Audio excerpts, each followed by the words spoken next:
En el centro de la preocupación global, también en el centro de la preocupación argentina y de la región, está el tema de los commodities, de cómo los granos en el contexto de la guerra, de cambios climáticos, pueden aumentar o decrecer su producción. Sequías e inundaciones que atraviesan el planeta y condicionan, por ejemplo, la macroeconomía. En la Argentina lo vimos en 2018 cómo esa sequía influyó en el agravamiento de la situación económica del país.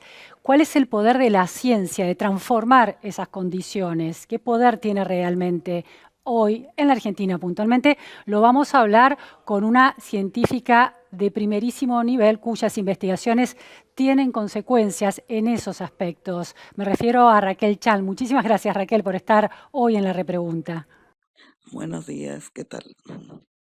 Raquel es, como todos saben, la investigadora que desarrolló eso que conocemos como la soja o el trigo HB4, resistente a la sequía. Es doctora por la Universidad Nacional de Rosario. Hizo su trabajo postdoctoral en el IBMP en Estrasburgo, Francia. Tiene estudios de grado en la Universidad Hebrea de Jerusalén.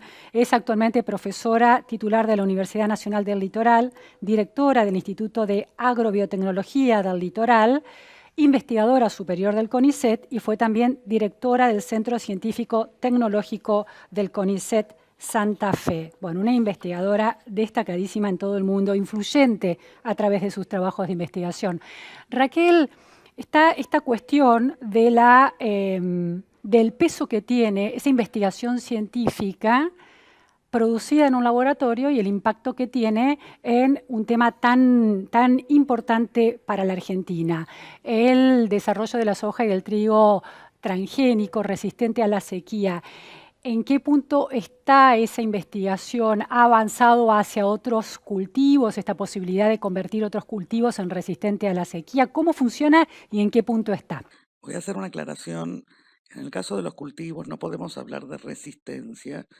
La resistencia sería algo absoluto, como tienen algunas bacterias a los antibióticos, o sea que no les hace nada. En el caso de cultivos, los cultivos son plantas, son seres vivos, todos requieren agua. Entonces lo que hablamos es de tolerancia. O sea, lo que tienen estos cultivos es la posibilidad de tolerar periodos más largos de sequía sin merma en la producción. Eso no quiere decir que podrían crecer en el desierto, o sea, sin agua, que sería una cuestión que uno llamaría resistencia. Claro. Eh, Terminada esta aclaración, porque no es una resistencia, justamente es una respuesta que depende del ambiente y depende de cada lugar y cada año, cada campaña, llamémoslo. Sí, estamos haciendo otros desarrollos. En realidad el trigo y la soja HB4, lo que se está haciendo ahora, que no lo estamos haciendo nosotros, sino la empresa Bioceres, pero nosotros ayudamos y exploramos y estudiamos lo que ellos hacen, porque tienen capacidad, digamos, de hacer ensayos en muchos lugares, es adaptar estas variedades que nosotros desarrollamos a otras regiones, porque no hay que menospreciar, al contrario, de que va, todo lo que ha hecho el breeding tradicional, o sea, el mejoramiento tradicional. Por ejemplo, vamos a hablar para soja. No se siembra la misma soja en el centro del país que más al sur, que en Córdoba o en San Luis. O sea, para cada lugar hay variedades adaptadas que mostraron por cruce y selección mejoras para cada región, incluso para otros países como Brasil, Paraguay, Bolivia, los que sean. Entonces, ahora lo que hay que hacer es cruzar la tecnología HB4 con esas variedades que ya tienen una región para obtener una variedad aún más mejorada, pero para cada región. Y eso requiere un montón de trabajo también, no solo en soja ni en trigo, sino que también se está trabajando en otros cultivos como alfalfa y algodón o caña de azúcar. Es decir, que de alguna manera esa semilla transgénica tiene que ser preparada o hecha a medida de las regiones donde se van a sembrar finalmente. Y se produce por cruzamiento sexual. A ver, si uno tienen un cruzamiento sexual. Entonces, si yo ya tengo algo que está muy mejorado para crecer en determinada región, lo cruzo con la soja o con el trigo, depende que sea, HB4, y de esa forma obtengo, obtengo hijas que tienen Ujú. las dos características, ¿sí? La característica de la mejorada más la característica que le da el gen HB4, que Claro. es un gen de girasol. Eso es en relación a la sequía. ¿Qué pasa en relación a los otros desafíos que presenta el cambio climático, que son las inundaciones? ¿Hay trabajos de intervención génica que tenga que ver con la mayor tolerancia a las inundaciones? Absolutamente. A ver, las inundaciones son los desastres más grandes que han ocurrido en las últimas décadas en el mundo. Incluso hay datos de mundiales, de estadísticas sobre los eventos de inundación que se producen en el cambio climático. Sin embargo, hay que hacer notar esto, las mayores pérdidas se producen por sequía y no por inundación, y la sequía es algo mucho más constante. O sea, no hay eventos así como sería el de inundación, sino que es algo más constante a lo largo de las décadas de lugares que son secos, em, y que tienen muy baja producción.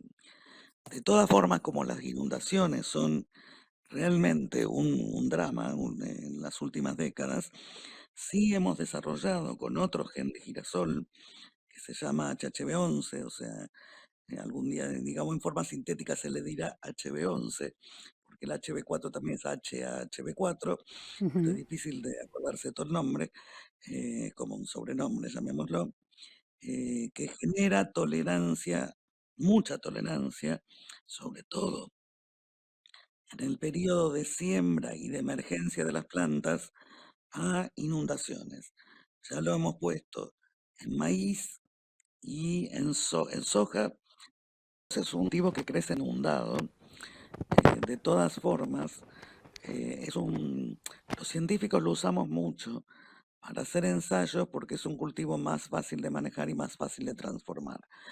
De todas formas, la idea no es desarrollar HHV11 en arroz, que ya lo hicimos, y da una planta ideal, como llaman los agrónomos, o sea, con todas las características de mayor producción y tolerancia, pero sí en maíz y en soja, donde lo pusimos, tenemos muchas características benéficas, tolerancia a la inundación y también a lo que llamamos tormentas.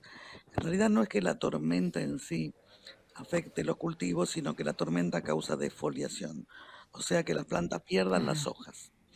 Y lo que vimos es que las plantas de HHV11, porque en realidad fue un descubrimiento absolutamente accidental.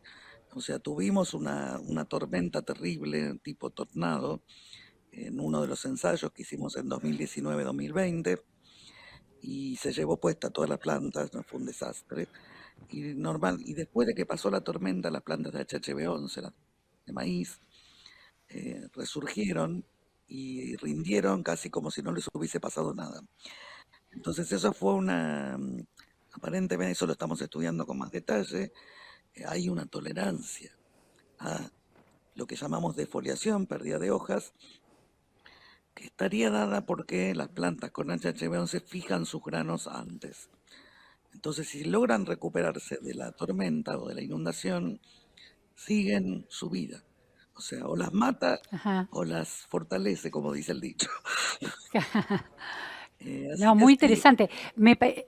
sí estamos Me parece desarrollando muy eso. interesante esa idea de la ciencia interviniendo en el mundo productivo real, concreto de la producción, em, con un alcance enorme, porque la aprobación de los distintos países, por ejemplo, en relación a la soja HB4, implica que el 85% del territorio sojero del mundo podría recibir este tipo de semillas, con la aprobación de China, Estados Unidos, Brasil, Argentina, Paraguay, Canadá. Entonces, la cuestión es cómo razona un científico a la hora de plantarse ante la posibilidad de un campo de investigación. Leí que vos encontrabas que el gen del trigo tolerante a la sequía tenía una utilidad, este fue el concepto que usaste, utilidad biotecnológica.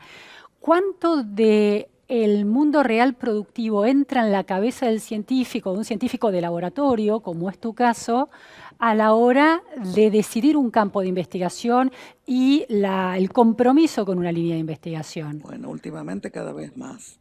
O sea, el científico lo que hace es ve algo y dice, ¿por qué pasa esto? ¿Y qué pasa? Y en las preguntas requerimos una hipótesis, requerimos hacer experimentos y después las hipótesis o se nos van al piso porque no fueron correctas, pero está bien, es parte de la ciencia, o sí se corroboran. Y últimamente está muy promovido desde las instituciones y desde la sociedad toda, que uno aparte les mire a los experimentos algún viso de utilidad. La realidad es que toda la ciencia es útil, aún la que a veces leyéndola le puede parecer a la gente inútil. O sea, a ver, cuando Newton, voy a dar casos muy así conocidos, Newton vio, bueno, cuentan que se le cayó la manzana y dijo, ¿por qué se cae la manzana? Entonces elaboró la teoría de la gravedad, o sea, dijo, está atraída por el centro de la Tierra, ¿por qué no queda colgada cuando se desprende? No sabía ni Newton ni nadie que lo escuchó y todos deben haber pensado, pero qué taradez que dice este hombre, que es la base por la cual funciona un avión o un ascensor o todo lo que tiene que pelear contra esa fuerza gravitatoria y que hoy usamos continuamente. Lo mismo con la electricidad, o sea, por cómo se transmite una señal a otra por electrones, y bueno, muchos podrían mirar y decir, ¿y esto para qué sirve? Eh, mm, Esa es la ciencia básica y a veces no tiene un impacto inmediato. El impacto viene siglos después, años después, meses después. O sea, por eso yo valoro toda la ciencia básica, que no parezca que es útil. Cuando arrancaste, cuando arrancaste con este mundo de la genética de las plantas, ¿estaba ya ese foco pensando en la producción del agro No, o era una curiosidad casi intelectual y científica de Torre de Marfil? bueno, uno siempre tiene la idea de a ver si sirve para algo en forma inmediata lo que hago, pero la realidad no es Torre de Marfil, es, eh, es decirse, no, no, el foco fue la ciencia básica, es decir, esta planta tolera mucho mejor la falta de agua que esta otra. Es algo que se puede haber preguntado cualquier ama o amo de casa, ahora que esto es tan común decir todo en dos géneros, pero no importa. Viene a la casa, se olvida de regar las plantas, una se le muere, la otra no se le muere. ¿Sí? Eso le ha Claro, pasado a todo el mundo, se van de vacaciones, sí, sí, no vino la vecina, no le dio el agua, yo qué sé. Nosotros nos sí, preguntamos, sí, dijimos, ¿por qué esta se muere y esta no se muere? ¿Qué tienen de claro. diferente? Entonces damos a teorías ¿En moleculares. qué, ¿En qué momento, Raquel, esa curiosidad científica, intelectual, que dispara una investigación en laboratorio, se conecta con el interés productivo de una empresa como Bioceres, una empresa biotecnológica? ¿Cómo se da ese primer diálogo? ¿Cómo surge? Bueno, cuando en realidad en eso fuimos bastante pioneros, y con mucha ayuda de muchas personas. Pero en principio, cuando vimos que HHV4, o sea, este gen de girasol, que era una forma de estudiarlo, puesto en unas plantas de Arabidopsis, daba mucha tolerancia a la sequía. O sea, uno dejaba de regar las plantas 20 días, parecían todas muertas, y después les daba agua de nuevo y revivían como si nada. Alguien, el que fue mi director de tesis, pero yo ya estaba grande y él también, me dijo, ¿y esto no lo vas a patentar? Y yo le dije, no, no tengo plata para pagar patentes. O sea, eso cuesta mucho dinero. Aparte es un campo, el de las patentes, que yo desconocía absolutamente. Me dice, bueno, pero debería. ¿Esto en qué época, en qué año era 2003, esto, Raquel? 2003, ¿Y quién era tu director de tesis? Rubén Vallejos. El doctor Rubén Vallejo, que fue mi director de tesis, había sido, yo terminé la tesis en 1988, pero lo vi, Sí, sí. cada tanto lo veía, él ya estaba jubilado, em, Y yo le dije, no, no, la verdad que no, no tengo ni la plata, ni sé lo que hay que hacer, o sea, mundo desconocido para Claro. mí. Me dijo, bueno, pero tendrías que hablar con una empresa, está esta gente Bioceres que recién empieza. Y logré contactarme con esta gente, me recibieron muy bien, no tenían ni sede, no tenían nada. O sea, nos reunimos en Ujú. Rosario, en Apresid, porque en general Bioceres era una empresa formada por productores de Apresid que habían apostado a decir, bueno, vamos a desarrollar un poco de biotecnología y ponían un poco de plata cada uno, lo cual facilitaba mucho la inversión porque nadie jugaba toda su fortuna y todos sus bienes, y yo les conté lo que tenía y les mostré las diapositivas, o sea, fotos, bueno, de estas plantas y cómo habían sido hechos los experimentos, y en un diálogo muy naif de parte de ellos y de parte mía, de los dos, absolutamente, dijimos, esto es bárbaro, porque proyectamos que eso podía darse en cultivos. Eso era un delirio en ese momento y resultó ser Ujú. cierto simplemente porque tuvimos mucha suerte, porque hay muchos genes, Ujú. otros de otras plantas, etcétera, que confieren esa tolerancia o otra tolerancia a sequía, no son iguales, pero en general tienen mucha merma en la productividad. Y entonces nosotros hasta ese momento ni siquiera habíamos medido productividad. eh, Y la verdad que fue un delirio, pero bueno, se jugaron ellos, nos jugamos nosotros y nos fue muy bien. Es un Es largo decir, que ahí hubo un camino, encuentro fue muy virtuoso.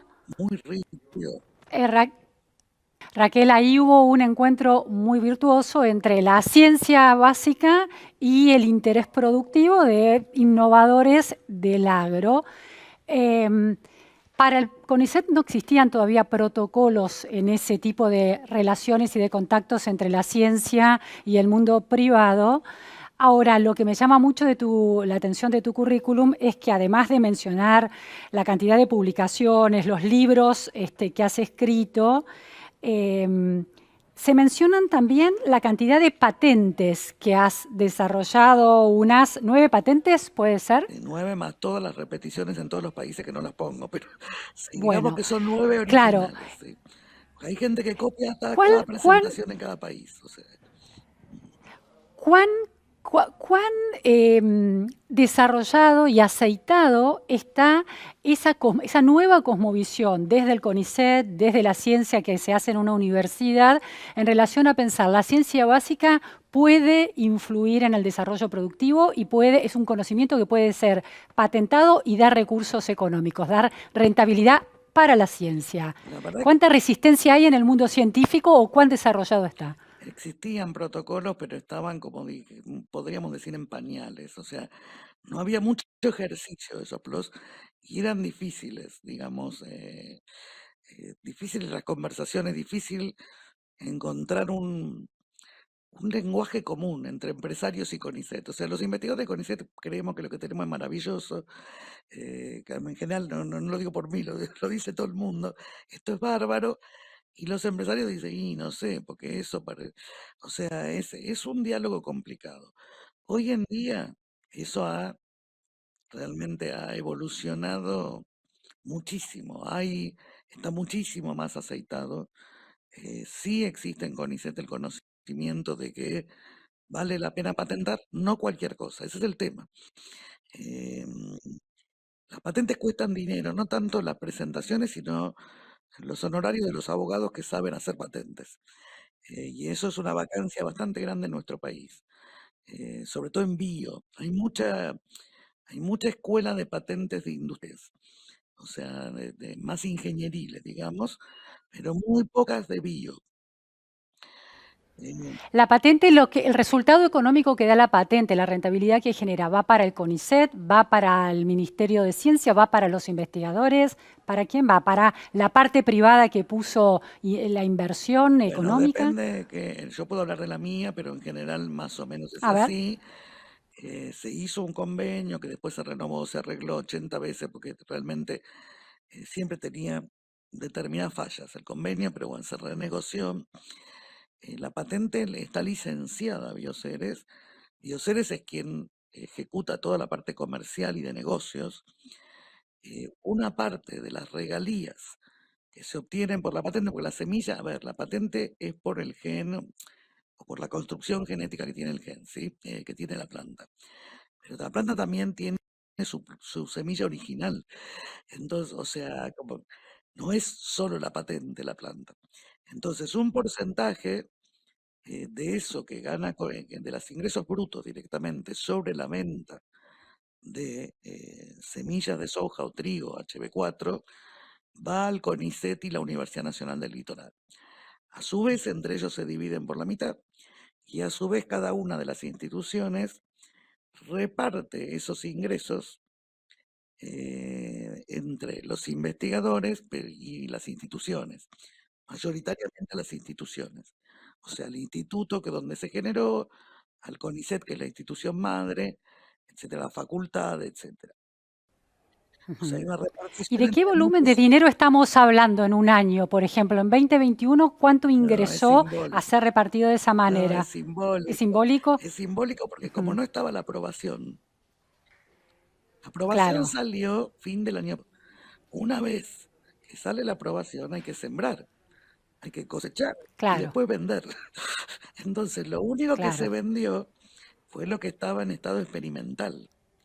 Entonces sí, entiendo. entraron, no sé, 10 millones de pesos, no me acuerdo exactamente, Claro. pero Sí, sí, es hacia adelante esa posibilidad, absolutamente, y entiendo. esto va a llevar años de evolución, porque primero, a ver, Claro, el trigo particularmente tiene normas muy estrictas de segregación del otro trigo. Entonces, eso requiere una logística de cosecha y almacenamiento en molinos separados. Entonces, también las claro, aprobaciones en Australia, en Nigeria, todo eso vino después. Entonces, ahora, claro. año a año, va a ir creciendo la superficie sembrada. Entonces, eso Ujú. va a dar números que no son estos. Van a ser mucho más importantes Bien. si tiene éxito, claramente si tiene éxito, si no, no. eh, Raquel, mm, en el mundo científico argentino hay una cierta, por algún sesgo ideológico que influye en parte de ese mundo científico, hay una cierta resistencia y una mirada estigmatizada sobre el sector del agro. ¿Cuánto pesa en la posibilidad de avanzar con este tipo de investigaciones que pueden generar patentes muy rentables hacia adelante? no, no es todo el mundo ¿Qué científico. percibís vos? No, no, no. Creo que no, que hay Ujú. una parte del mundo científico, y yo diría reducida, que tiene esa resistencia a la gente del agro. Actualmente, muchos de mis colegas están haciendo desarrollos de los cuales no se puede hablar por una cuestión, bueno, primero porque yo no voy a contar el desarrollo de otro, no sé exactamente Sí, todos sí, los sí. detalles, y segundo porque hay temas de confidencialidad hasta que haya un desarrollo que se pueda, digamos, Sí, sí. divulgar, pero yo conozco personalmente un montón que están haciendo este tipo de desarrollos para otras características. Por ejemplo, Sí, sí. decir, bueno, tomates resistentes a enfermedades, plantas con más nivel de azúcares, un montón, un Ujú. montón. No, Bien. esa resistencia De- es muy minoritaria.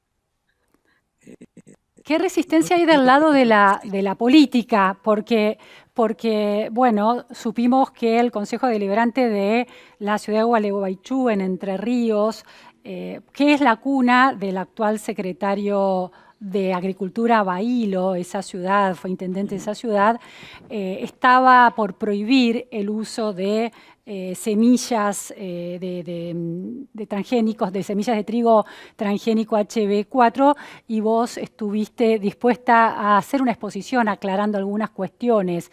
Había un cuestionamiento en términos medioambientales y también sanitarios. mm. ¿Cómo percibís desde la política la mirada que hay sobre estos desarrollos? Bueno, el caso de Gualeguaychú es muy particular.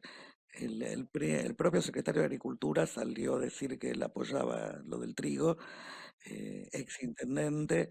em, A ver, yo di la charla, invertí un montón de tiempo, di un montón de entrevistas periodísticas que me pidieron y no creo que haya convencido a los que no están convencidos. ¿Por qué? Porque esto es como es una posición política de alguna gente, estar en contra aunque no entiendo, o no termino de entender.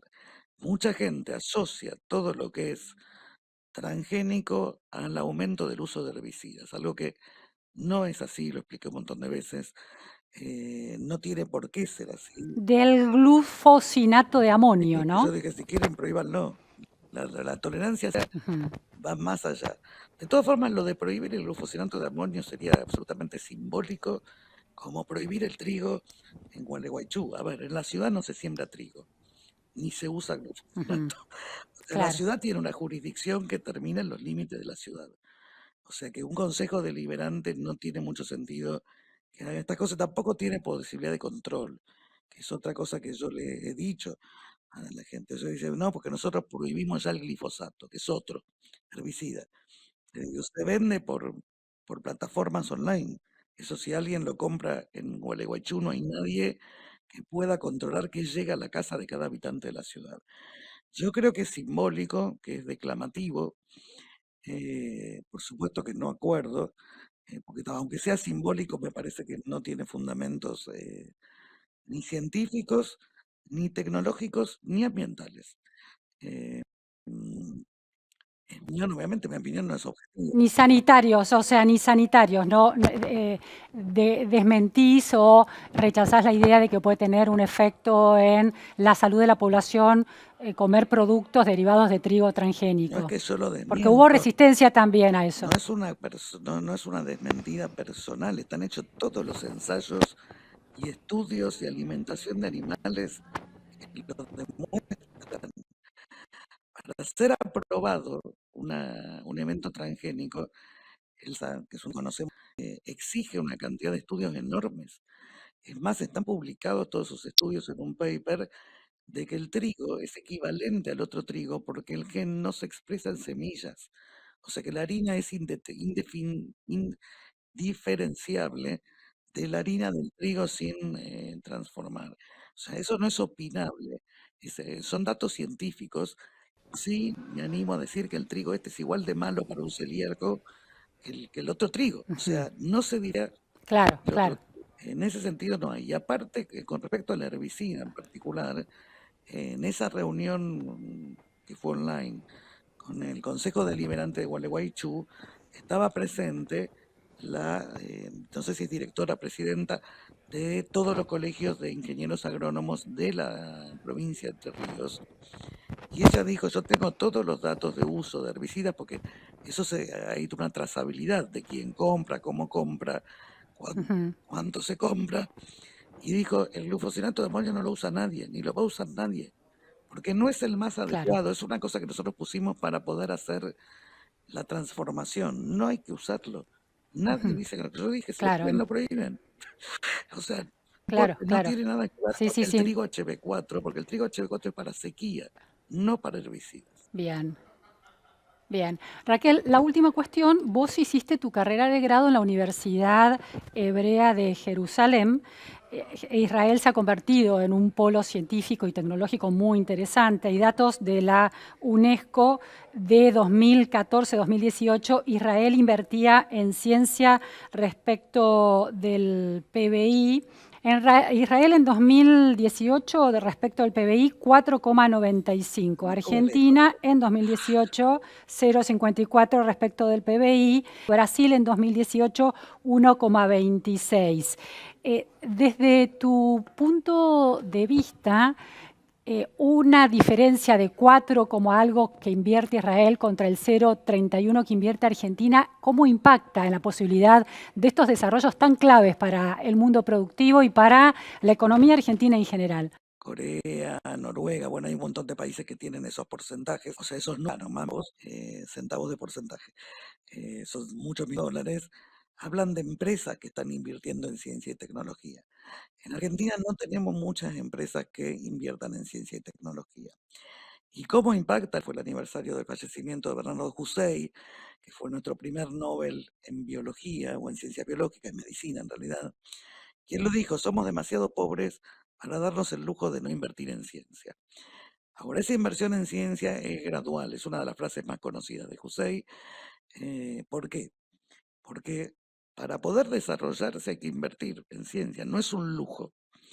Y lo demuestran las curvas de crecimiento de todos esos países que hoy tienen un ingreso, un PBI mucho más alto y un ingreso per cápita mucho más alto.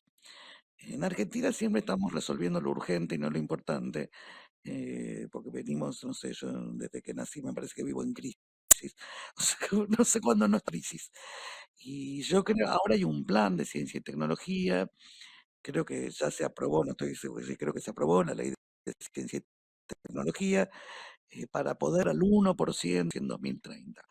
O sea, hay un plan para hacer esto, que fue aprobado por todos los sectores, y hay un plan para hacer de la ciencia una política de Estado, que no dependa de- del poder político de turno. O sea, nosotros tenemos mucho vaivén en el manejo de la política y la ciencia, en mi opinión y en la opinión de mucha otra gente, no de todas, supongo, no debería ser algo que dependa de quién está a cargo de la gestión. Esto lo demuestran estos países desarrollados, donde los gobiernos han cambiado también 8000 veces. O sea, de izquierda a derecha, centro, a no sé qué, y sin embargo siguen invirtiendo en ciencia, porque claramente es la fuente de desarrollo de mayores ingresos y de riqueza. O sea, Israel es un caso muy emblemático, un país que no tiene riqueza natural de ningún tipo, es muy chiquito, no tiene agua, no tiene, o sea, y tiene un desarrollo y un nivel de vida que es envidiable. Nosotros deberíamos aspirar, no políticamente, porque eso va a depender mucho de nuestra política interna, pero, pero sí a hacer más ciencia y a desarrollar más, no cualquier ciencia. O sea, hay que pensar, hay que hacer planes, hay que elegir temas, no es que cualquier cosa. Esos modelos son buenos, obviamente no son trasladables en forma inmediata, porque nosotros tenemos otra idiosincrasia, otra población, otros problemas. Hay que adaptarlos, que no es lo mismo que copiar. Ujú. Hay que Bien, bien. Entonces, adaptarlos a nuestra vida, pero sí me parece certidumbre política y participación también del sector privado en el desarrollo de la ciencia. sobre todo eso segundo. O Ujú, sea, cuando hablan de 4,9, no hablan de que el Estado gasta el 5% de su PBI en ciencia. ujú. O sea, hay que desglosar eso. Están los datos son Sí, públicos, sí, sí, o sí. sea, están los datos, pero mucha de esa inversión viene de los privados.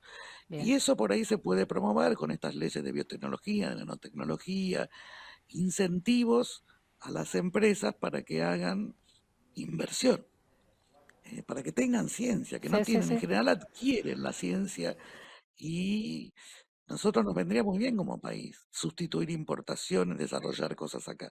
Pero eso requiere desarrollo y formación de personas. Es una de nuestras las tareas más importantes que encaramos los científicos, formar personas, no para que todas se queden en el sector público, sino para que justamente haya empresas enriquecidas en gente formada para poder resolver problemas.